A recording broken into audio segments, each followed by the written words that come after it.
जेको करो तो ध्यान में बाबा मग बनवान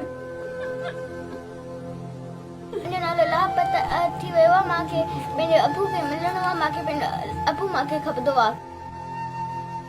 अदा मुंहिंजे मुड़ुस खे मनू वारनि टॉर्चर कयो वियो आहे।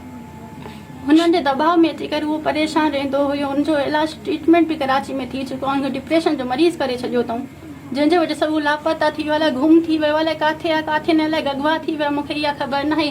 मुंहिंजो मुड़ुस कोई डिफॉल्टर नाहे, उहो अयाशबाज़ बि न आहे, न काॾे घुमे न फिरे, पंहिंजे बचनि सां वेठो हूंदो हुयो, सॼो ॾींहुं वेठो हूंदो हुयो, काॾे ईंदो वेंदो बि न आहे, न कंहिंसां दोस्ती बि अथसि। जो मां चवां मुंहिंजो मुड़ुस ॿिए पासे वेंदो आहे, हुन पैसो एॾो काॾे कयो हुननि वटि आहे। सॼो पैसो मुंहिंजो मुड़ुस खणी वियो नाहे, हुननि खे खणायो वियो आहे सॼो पैसो।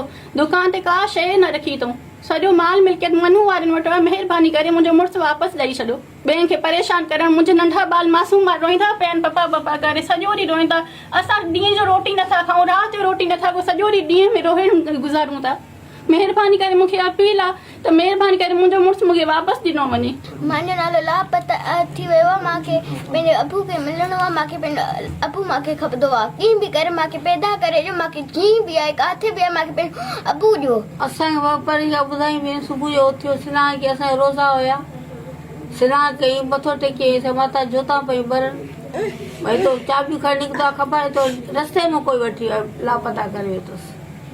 अब रोई रोई मां पाण बीमार थी वई आहियां। मां हथ जोड़ायो, चयो पैसो कुझु घुर, मां तव्हां पाण खे विकिणी था पैसो मां ॾींदमि।